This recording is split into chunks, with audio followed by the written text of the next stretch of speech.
السلام علیکم ورحمۃ اللہ تعالی وبرکاتہ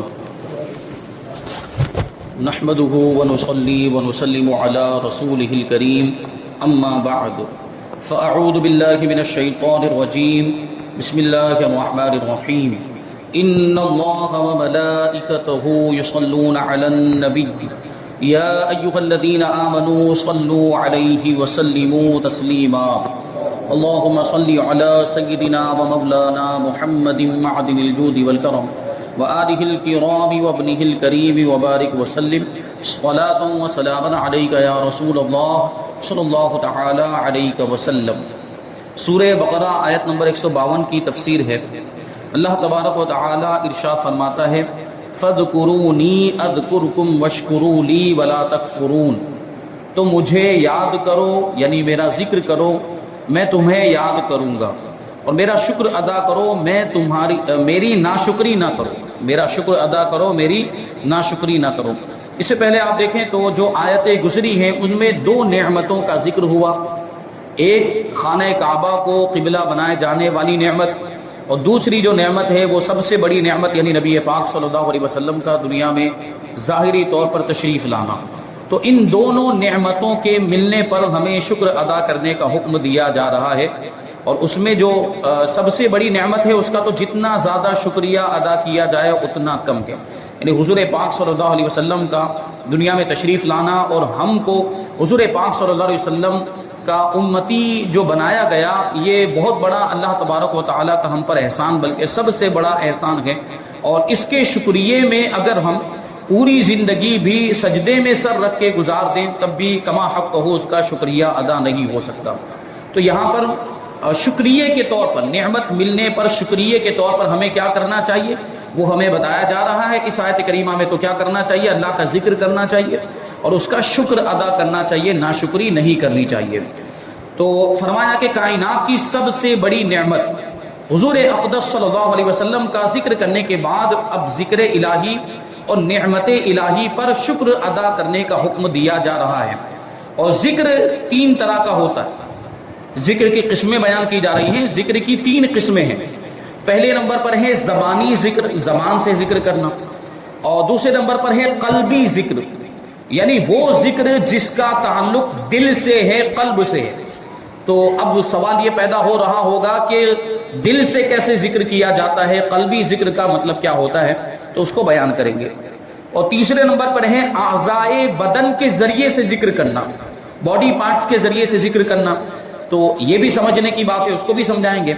دیکھیں زبانی ذکر تو ہمیں آپ کو سب کو سمجھ میں آتا ہے، زبانی ذکر کا کیا مطلب ہوتا ہے کہ زبانی ذکر میں تسبیح ہے، تقدیس ہے، یعنی اللہ کی پاکی بیان کرنا، سبحان اللہ پڑھتے رہنا، حمد و ثنا کرنا، اللہ کی تعریف بیان کرنا، توبہ اور استغفار کرنا، خطبہ اور دعا اور نیکی کی دعوت وغیرہ، یہ سب زبانی ذکر میں شامل ہے۔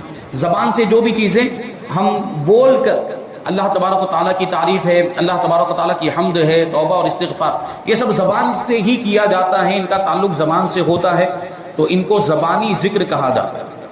اور قلبی ذکر میں اللہ تبارک و تعالیٰ کی نعمتوں کو یاد کرنا، کیونکہ یاد کرنے کا تعلق دل سے ہوتا ہے۔ اللہ تبارک و تعالیٰ کی نعمتوں کو یاد کرنا، اس کی عظمت و کبریائی اور اس کی عظیم قدرت کے دلائل میں غور کرنا داخل ہے۔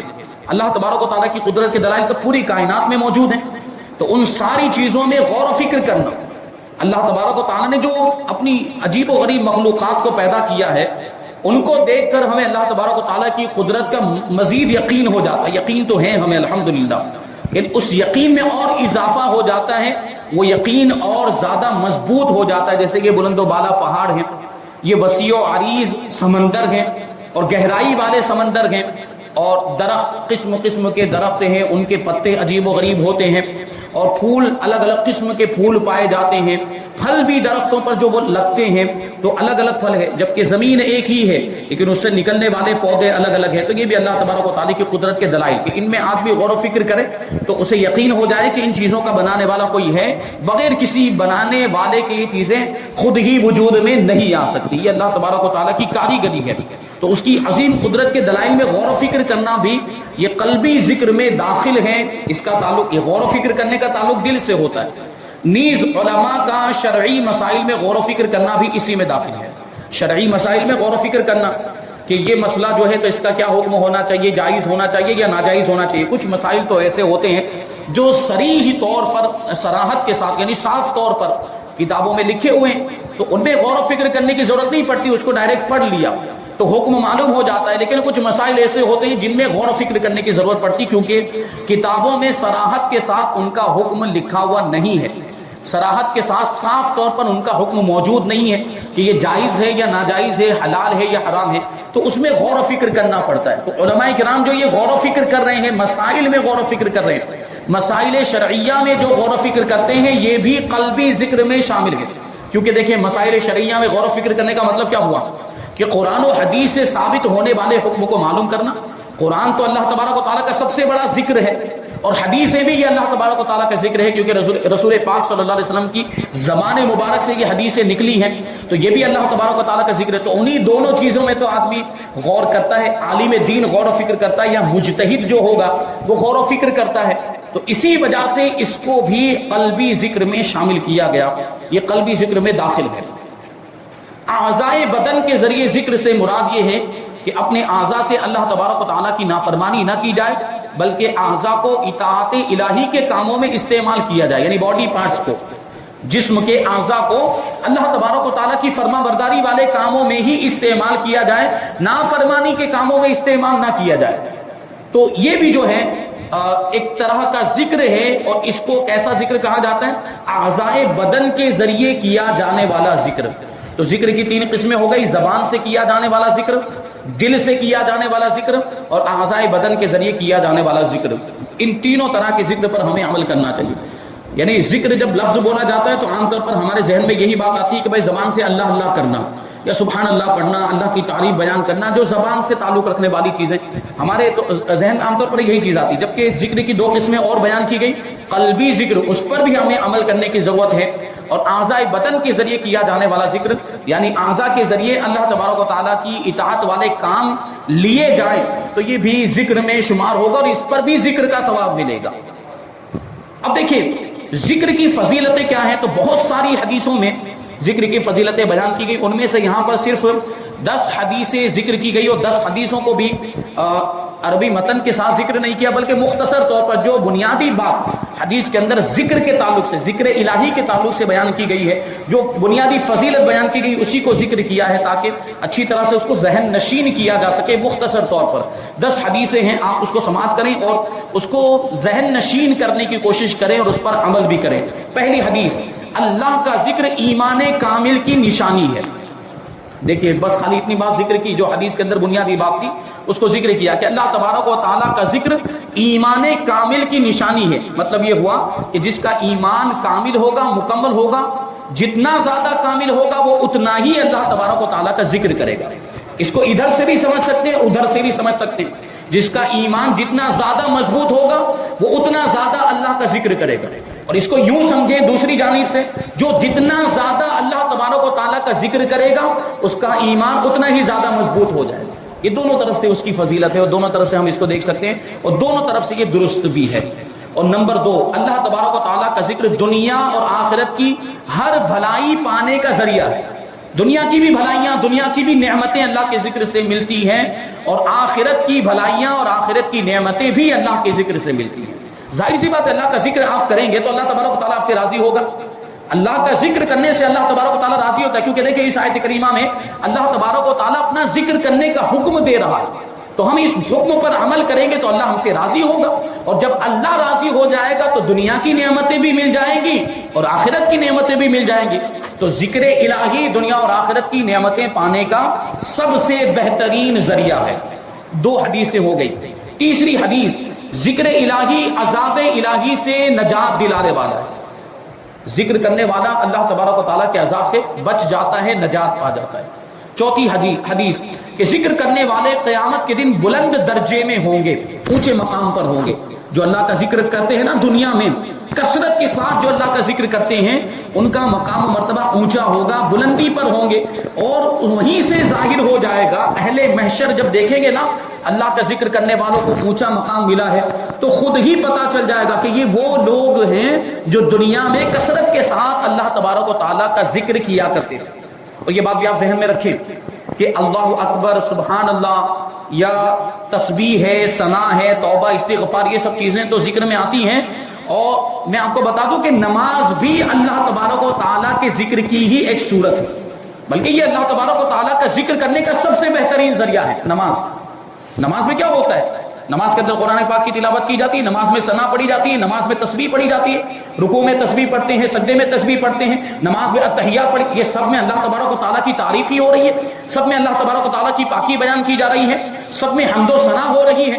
تو یہ بہترین ذکر ہوا کہ نہیں؟ نماز یہ اللہ تبارک و تعالیٰ کا ذکر کرنے کا بہترین ذریعہ ہے.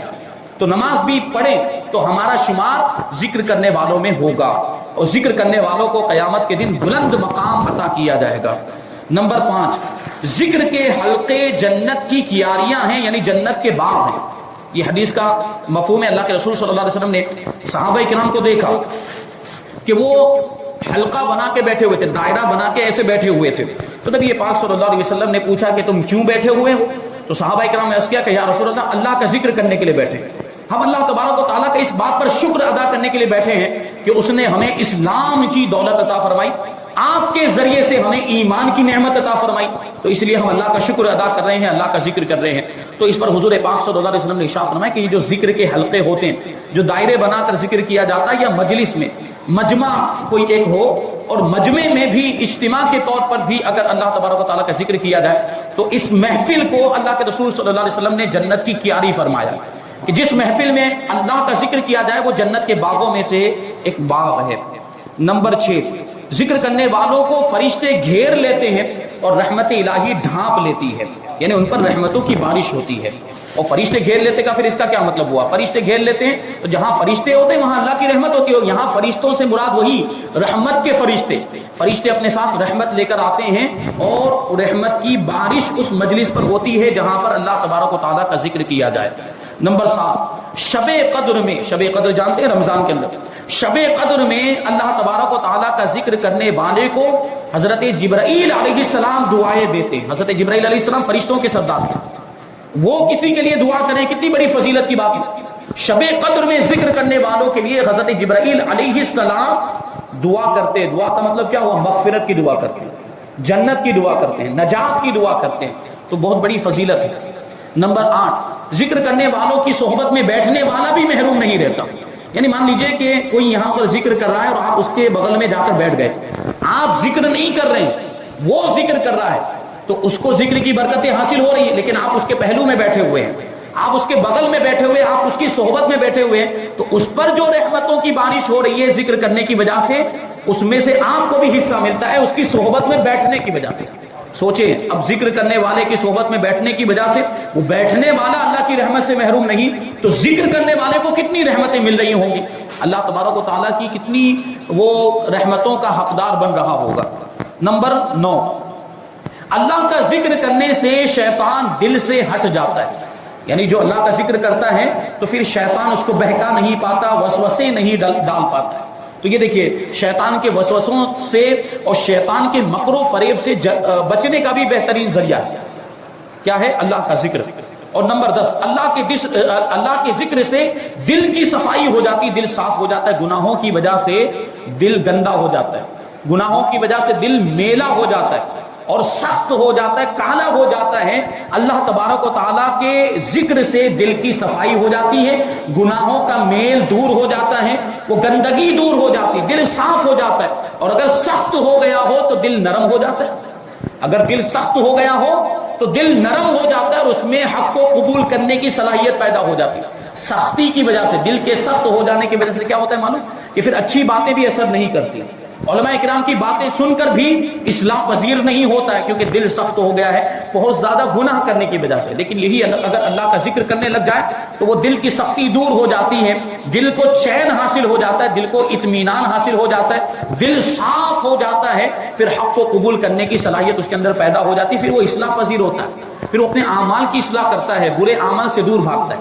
یہ دیکھیں آپ کہ دلوں کا چین ہے اللہ کے ذکر میں. آیت کریمہ ہے الا بذکر اللہ تطمئن القلوب. سنو کہ اللہ کے ذکر سے دلوں کو چین ملتا ہے، سکون ملتا ہے. اب یہ تو باطنی طور پر تو ہے ہی ہے، باطنی سکون تو ملتا ہے. دلوں کی جو ظاہری بیماریاں بھی ہیں نا وہ بھی اللہ کے ذکر سے دور ہو جاتی ہیں. جیسے یہ ڈپریشن کی بیماری، بہت زیادہ ٹینشن ہو جائے، یا دباؤ کے معاملات ہیں، گھبراہٹ والی کیفیت ہے، بے چینی اور بے قراری والی کیفیت ہے، اس طرح کے اگر معاملات ہوں تو وہ شخص اللہ تبارک و تعالیٰ کا ذکر کرے کثرت کے ساتھ، تو یہ ساری بیماریاں ڈپریشن وغیرہ سب کچھ دور ہو جائے گا. تو یہ بھی ہے، ظاہری بیماریوں کا بھی اس میں علاج موجود ہے. اور اللہ تبارک و تعالیٰ فرماتا ہے کہ تم میرا ذکر کرو میں تمہارا ذکر کروں گا.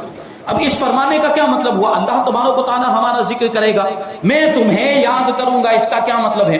اللہ تبارک و تعالیٰ اطاعت سے یاد کرنے والوں کو اپنی مغفرت کے ساتھ، شکر کے ساتھ یاد کرنے والوں کو اپنی نعمت کے ساتھ، محبت کے ساتھ یاد کرنے والوں کو اپنے قرب کے ساتھ یاد فرماتا ہے.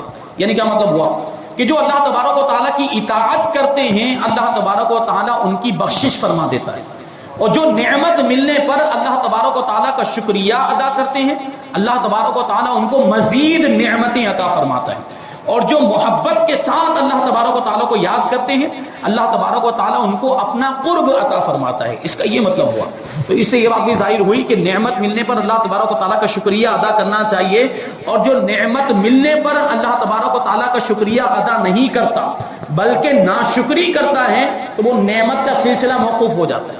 جو نعمت ملی ہوئی ہے وہ بھی ختم ہو جاتی ہے اور آگے مزید بھی کوئی نعمت نہیں ملتی ناشکری کرنے کی وجہ سے. اس لیے کبھی بھی ناشکری نہیں کرنا چاہیے. ناشکری ویسے بھی بہت بڑا گناہ ہے، اور ناشکری کی وجہ سے نعمتوں کا سلسلہ بھی موقوف ہو جاتا ہے.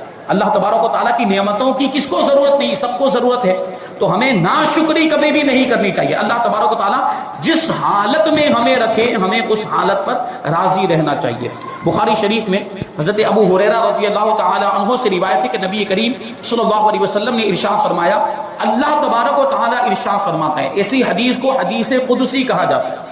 یعنی ایک تو اگر اللہ تبارک و تعالیٰ کا ارشاد قرآن کے طور پر ہے، وحی کے طور پر ہے، تو اس کو تو کلام الہی کہیں گے، لیکن رسول پاک صلی اللہ علیہ وسلم کی زبان سے ادا ہوا ہے اور وہ ہے اللہ تبارک و تعالیٰ کا کلام، اور حضور حدیث کے طور پر ارشاد فرما رہے ہیں تو اس کو حدیث قدسی کہا جاتا ہے. دیکھیے حضور پاک صلی اللہ علیہ وسلم فرماتے کہ اللہ تعالیٰ فرماتا ہے، کیا فرماتا ہے کہ میں اپنے بندے کے گمان کے نزدیک ہوتا ہوں جو مجھ سے رکھے. یعنی کیا مطلب ہوا کہ بندہ اپنے رب سے جیسا گمان کرتا ہے اللہ تبارک و تعالیٰ کی ویسی ہی نعمتیں اس کو ملتی. اب ظاہری سی بات ہے، بندہ اگر یہ سوچے کہ اللہ تبارک و تعالیٰ میرا خالق و مالک ہے، ساری نعمتیں اللہ ہی عطا فرماتا ہے تو مزید نعمتیں ملیں گی. اور اگر غلط گمان کرے معاذ اللہ تبارک و تعالیٰ کے تعلق سے کہ میری نعمتوں کو چھین لیا گیا، مجھے جو ہے محروم کر دیا گیا، مجھے غریب رکھا گیا ہے، تو پھر وہ اسی حالت میں رہے گا بلکہ اس سے بھی بری حالت ہو جائے گی. تو جیسا بندہ اپنے رب کے ساتھ گمان کرتا ہے پروردگار بھی اس کے ساتھ ویسا ہی معاملہ فرماتا ہے کہ میں اپنے بندے کے گمان کے نزدیک ہوتا ہوں جو مجھ سے رکھے. جب وہ میرا ذکر کرتا ہے تو میں اس کے ساتھ ہوتا ہوں. اگر بندہ مجھے اپنے دل میں یاد کرتا ہے تو میں بھی اکیلا ہی اسے یاد کرتا ہوں، اور اگر وہ کسی مجمع میں مجھے یاد کرتا ہے تو میں اسے اس سے بہتر مجمع میں یاد کرتا ہوں. یعنی انسان اگر مجمع میں یاد کرے گا تو مجمع کس کا ہوگا؟ انسانوں کا ہی مجمع ہوگا. اور پروردگار فرماتا ہے کہ میں اس سے بہتر مجمع میں اس کو یاد کرتا ہوں. تو اس سے مراد کیا ہے؟ فرشتوں کا مجمع. یعنی اللہ تبارک و تعالیٰ فرشتوں کی جماعت میں پھر اس بندے کا ذکر کرتا ہے جو اللہ تبارک و تعالیٰ کا ذکر کر رہا ہوتا ہے دنیا میں انسانوں کے مجمع میں. اور آگے فرماتا ہے اللہ تبارک و تعالیٰ کہ اگر وہ ایک بالشت بھر میرے قریب ہوتا ہے تو میں گز بھر اس کے قریب ہو جاتا ہوں، اور اگر وہ گز بھر میرے قریب ہوتا ہے تو میں دونوں ہاتھوں کے پھیلاؤ کے برابر اس سے قریب ہو جاتا ہوں. یہ دونوں ہاتھوں کو پھیلائیں تو کتنا فاصلہ ہوتا ہے؟ پروردگار فرماتا ہے کہ میں اتنا اس کے قریب ہو جاتا ہوں، اور اگر وہ چل کر میری طرف آتا ہے تو میں دوڑ کر اس کی طرف جاتا ہوں. اب دیکھیں یہ حدیث قدسی اور اس کے اندر یہ جو کچھ الفاظ بیان ہوئے ہیں اور اس کا معنی اور مطلب کیا ہوتا ہے؟ کیونکہ اللہ تبارک و تعالیٰ چلنے سے پاک ہے، اللہ تبارک و تعالیٰ دوڑنے سے پاک ہے، قریب ہونے دور ہونے سے پاک ہے. یعنی ظاہری طور پر مکان کے اعتبار سے قریب ہونے اور دور ہونے سے پاک ہے. تو اس کا مطلب کیا ہوتا ہے؟ یعنی اللہ تبارک و تعالیٰ اپنی شان اپنے بندے کے قریب ہوتا ہے جیسے اس کی شان کے لائق ہے. اس حدیث کو کہیں گے یہ حدیث متشابہات میں سے ہے. اس کا حقیقی معنی کیا ہے وہ تو پروردگار ہی جانتا ہے، یا اس کے بتانے سے رسول پاک صلی اللہ علیہ وسلم جانتے ہیں. تو اللہ تبارک و تعالیٰ قریب ہوتا ہے، اپنی شان کے مطابق قریب ہوتا ہے. اللہ تبارک و تعالیٰ دوڑتا ہے، اپنی شان کے مطابق دوڑتا ہے، یہاں پر یہ ترجمہ کریں گے، اسی کو لکھا ہے یعنی جیسے اللہ تبارک و تعالیٰ کی شایان شان ہے، یا مراد یہ ہے کہ اللہ کی رحمت اس کی طرف زیادہ تیزی سے متوجہ ہوتی ہے، اللہ دوڑ کر آتا ہے مطلب اللہ کی رحمت تیزی کے ساتھ آتی ہے۔ اور آگے فرمایا وَاشْكُرُوا لِي، میرا شکر ادا کرو۔ جب یہاں پر جب یہ شکر کا جو لفظ ہے یہ یہاں پر اس کے آگے جو فرمایا وَلَا تَكْفُرُونَ، اس میں دیکھیں تو اس کا جو مادہ ہے وہ ہے کفر، تکفرون جب وہ کفر سے بنا ہے، تو اس کے بارے میں کہتے ہیں کہ جب کفر کا لفظ شکر کے مقابلے میں آئے تو اس کا معنی ہوتا ہے ناشکری کرنا، اور جب اسلام یا ایمان کے مقابلے میں آئے تو اس کا معنی ہوتا ہے بے ایمانی کرنا، یعنی انکار کرنا۔ جو کفر عام طور پر ہم اپنی زبان میں بولتے ہیں کہ اس نے کفر کیا وہ کافر ہو گیا، وہ ایمان کے مقابلے میں ہوتا ہے، وہ اسلام کے مقابلے میں ہوتا ہے، اور اگر شکر کے مقابلے میں ہو تو اس کا ترجمہ ہم کریں گے ناشکری، اس کا مطلب ہوگا ناشکری کرنا۔ یہاں جو آیت کریمہ میں کفر کا جو لفظ آیا اس سے مراد ہے ناشکری، کیونکہ وہ شکر کے مقابلے میں آیا۔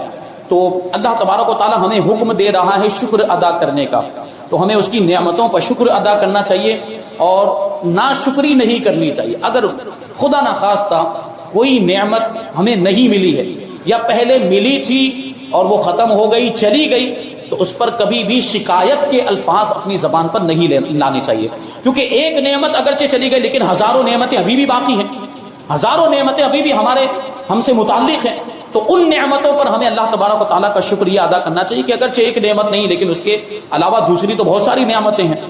تو ناشکری کے الفاظ نہیں، یہ بات میں بار بار کہتا ہوں کہ مومن کے تو دونوں ہاتھوں میں لڈو ہے، کہ اگر مصیبت آنے پر وہ صبر کرے تب بھی ثواب، اور نعمت ملنے پر شکر ادا کرے تب بھی ثواب ہر حالت میں ملتا ہے اس کو، ایمان والوں کو، یہ ایمان کی برکت ہے۔ تو یہاں پر ابھی شکر کے تعلق سے کہ شکر کا مطلب کیا ہوتا ہے، شکر کی فضیلتیں کیا ہیں، اور ناشکری کی مذمت حدیث میں کیا آئی ہے، تو انشاءاللہ تبارک و تعالیٰ اس کو بھی، اور آنے والی آیت کریمہ آیت نمبر 153 کی تفسیر بھی ہم آئندہ درس میں شامل کریں گے۔ اللہ تبارک و تعالیٰ کی بارگاہ میں دعا ہے کہ جو کچھ بھی بیان ہوا اس پر ہم سب کو عمل کرنے کی توفیق عطا فرمائے، اور نور قرآن سے ہم سب کے دلوں کو روشن اور منور فرمائے۔ وما علینا الا البلاغ۔ السلام علیکم۔